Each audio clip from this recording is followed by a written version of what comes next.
Halo guys, jumpa lagi dengan saham gue. Hari ini tanggal 29 Mei 2025. Saya akan kembali menganalisa saham BRMS.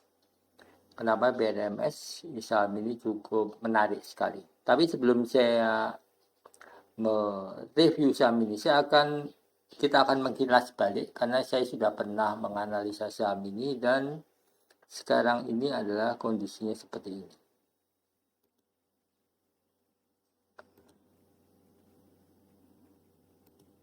Ini adalah kanal saham gue ya. Kalau kita lihat di sini BRMS itu ada di mana? Di sini. Saat itu harganya di 378 ya. Sekarang harganya sudah sempat di 400, turun sedikit 395 kalau nggak salah ya hari ini. Artinya cukup naik cukup tinggi. Dan inilah track record analisa saya. Kemudian kita lihat ini Jonan, ini BBCA saya waktu itu analisa di harga 9.000, sekarang sudah di 9.400 dan sempat di 9.700. Hanya kurang dari 2 minggu ya, hanya sekitar 2 minggu. Baik BRMS, BBCA positif. Kemudian ANTM saat itu harganya di 2450, sekarang harganya sudah di atas 3.000.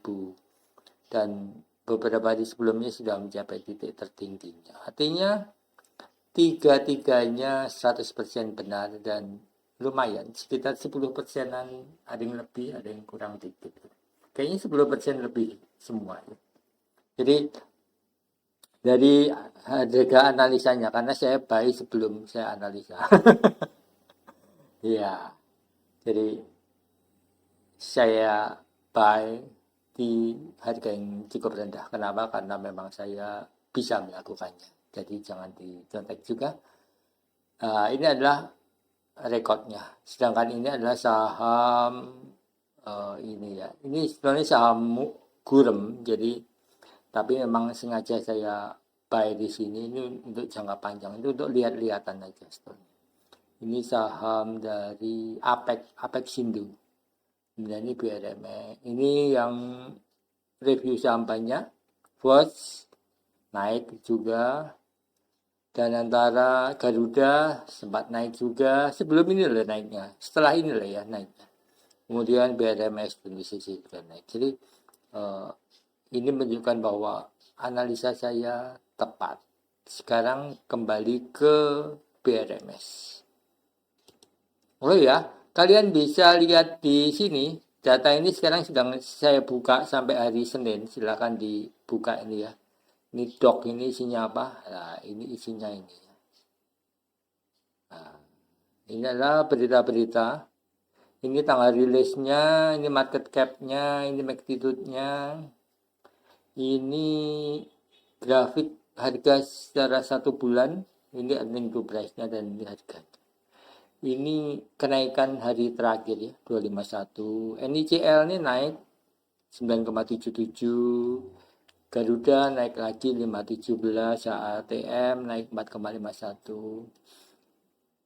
Ini yang mau saya bikin langganan itu ya. Jadi rencananya setelah semuanya selesai, saya akan bikin Google Form-nya dan bayarnya lewat situ. Sebulan cukup 200.000 saja.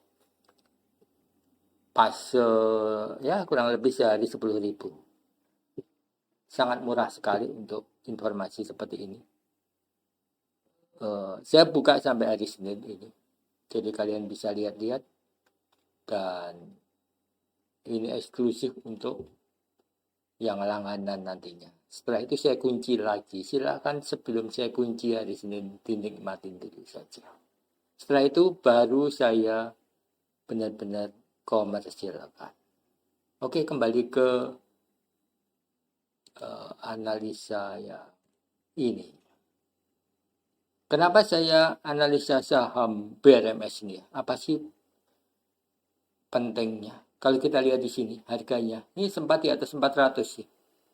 Sempat di atas 400 turun lagi, wajar sekali karena ini masih memang ini akan menjadi rally cukup panjang, tapi secara keseluruhan saham ini cukup menjanjikan. Jadi kalaupun dia di bawah itu kemungkinannya hampir mustahil.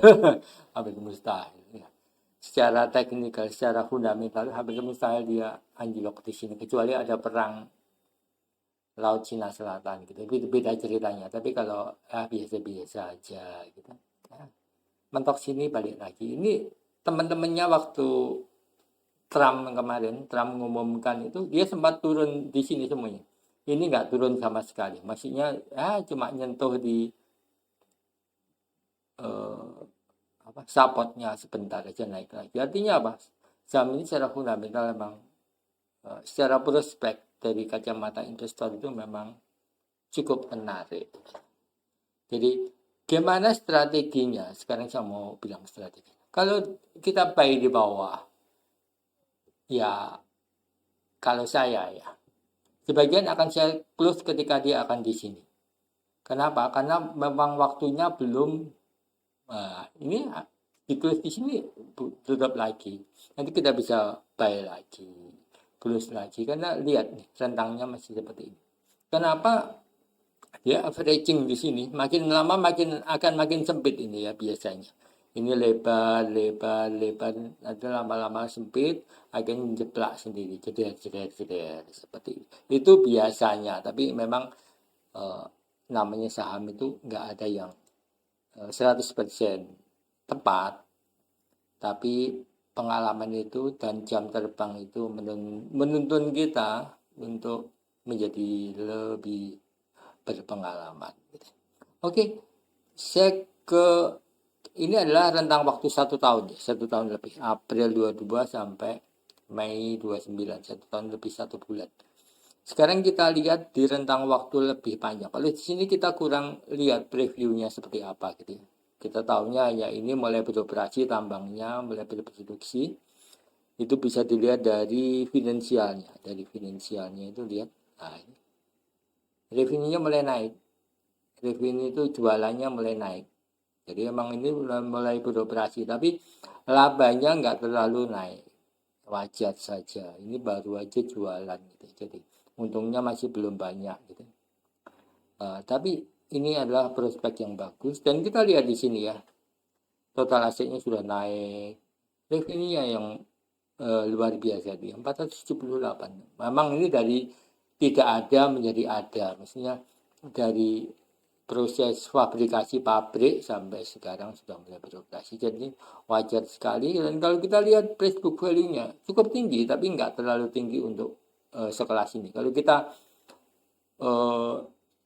tengok ke belakang kayak Merdeka Group, MDKA dulu itu kan sebelum nyungsep sekarang ini ya. Dulu waktu-waktu fabrikasi itu ini mirip 1000 lebih, mungkin 2000 ya, saya agak lupa ingat. Yang pasti 1000 lebih price book value-nya. Jadi kalau kita belajar dari Merdeka Group yang secara laporan keuangan pun menurut saya jauh lebih jelek dari BRMS ini.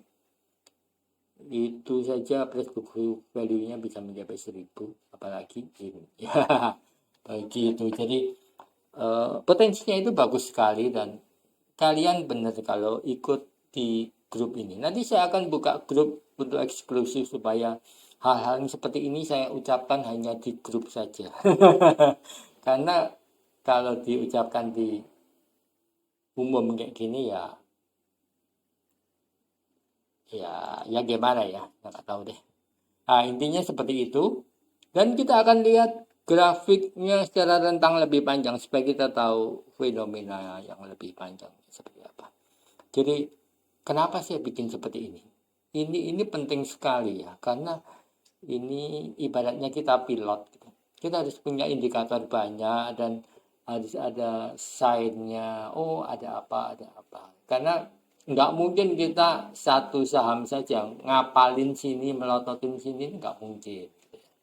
Perlu alat bantu. Itulah gunanya pengalaman dan skill itu untuk menciptakan seperti ini. Oke, sekarang kita ke 3 on 3-nya. Ini adalah gambaran sahamnya secara keseluruhan. Kita lihat nih. ekuitas yang biru ini ekuitasnya atau modal bersih naik. Di kuartal terakhir naiknya cukup tinggi, dari 15,9 triliun menjadi 16,8 triliun. Naik cukup tinggi, ini segini itu tinggi ya. Ini perbandingannya grafiknya itu 1:1, jadi beda dengan cat ini, cat harganya. Kalau kalian buka di sekuritas itu perbandingannya bukan 1:1, jadi akan bias. Saya selalu buka grafik ini, kenapa? Ini lebih membuat kita tenang gitu ya, saham. Oh, nggak mungkin lagi kayak turun kayak gini. Ini sudah 2 kali bolehnya turun, pasti naik. Gitu. Kalau enggak, ya selalu kebingungan. Lihat nih ya, ini averaging dan akan mencapai titiknya.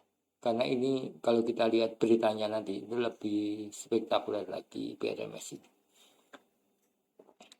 Oke, sekarang kita lihat ini ya. Liabilitasnya. Penjualannya juga naik ya. Yang ungu ini pendapatan utamanya yang ini ya. Yang orange lihat. Dari 32 miliar, 43 miliar. Ini sih bukan jualan ya. Kecil sekali ya, 50 miliar, sekarang 1000 miliar, atau 1 triliun lebih. Q1 itu penjualannya, ini per kuartal ya, bukan per tahun ya. Jadi ini angkanya sudah diambil dari per kuartal, dan angka ini saya dapat dari mana? Ini langsung dari buku laporan keuangannya. Jadi angkanya hampir pasti akurat. Kalaupun nggak akurat, kita lihat di sini, kalau ada angka 1 saja yang aneh, gitu, pasti dia nggak akan ada di garis ini, garis interpolasinya ini. Jadi ini otomatis sudah benar. Kecuali untuk yang revenue ini beberapa, tapi yang ini benar kalau lengkap ini, karena dia tergantung bulan sebelumnya, dan itu namanya accrual atau wajah, agak sedikit berbeda itu, tapi itu nggak signifikan secara keseluruhan. Jadi ini adalah Q1-nya. Ini adalah tanggal penerbitannya ya. Itu sebabnya Q ini berbeda-beda ya. Tapi kalau ini tanggal pasti, ini 1 April, Juli 2024. Jadi kita tahu, bisa men-tracking di sini berdasarkan apa? Berdasarkan beritanya. Beritanya itu di sini. Nah, ini beritanya. Ini berita semua PRMS ada di sini. Kalau kita lihat kenapa dia naik sih, itu ada di sini. Di Maret 2020, CGS International jadi pemegang saham baru PRMS. Harganya di 368. Jadi belum terlalu tinggi. Ini beritanya sampai 2024. Ini terjadi transaksi afiliasi. Jadi berita seperti ini menuntun kita. Ini saat ini harganya masih di 158, dan menuntun kita untuk kita menjadi lebih tenang. Ini 2002 mulai berproduksi 186 2002, dan dia terus naik. Sekarang ada di tambang bawah emas gitu. Nah, tambang bawah tanah ini tanggal 22 Mei kemarin mulai konstruksi tambang bawah tanah bidik 2,8 juta ton ons emas, bukan ton, ons emas. Dan Maybank jual, dia ini profit taking, Maybank ini di 360. Kenapa? Karena sebelumnya dia sudah beli di 6,5 miliar saham PRMS. Jadi yang dibeli jauh lebih banyak dari yang dijual. 81 ini profit taking aja dia. Oh enggak ya? Ya nggak tahu ya kenapa. Intinya dia Maybank kuasai 5,24% saham PRMS. Saham ini di mata investor besar menarik, maka di mata investor gurem seperti kita harusnya menarik juga. Jadi seperti itu analisa saham PRMS. Saya sudah sampaikan, paparkan juga rekod analisa saya sebelumnya, dan rencananya saya akan buka kelas dan buka langganan berita, tapi saya akan survei dulu di kanal YouTube saya supaya pas gitu ya, apa yang saya paparkan itu sesuai dengan kebutuhan, dan juga supaya lebih nendang gitu intinya. Oke, thank you, see you next time. Kembali kita ke Bumi Research. Oh ya, analisa ini bukan berarti saya ngajak beli, ini hanya analisa. Kalian boleh beli, boleh enggak juga, boleh lupakan, boleh subscribe, boleh enggak subscribe juga, gampang sekali. Karena saya percaya bahwa kalau YouTube saya bagus, pasti ada yang subscribe. Kalau YouTube saya jelek, mau dipaksa kayak apapun, juga nggak akan ada yang subscribe. Thank you, see you next time.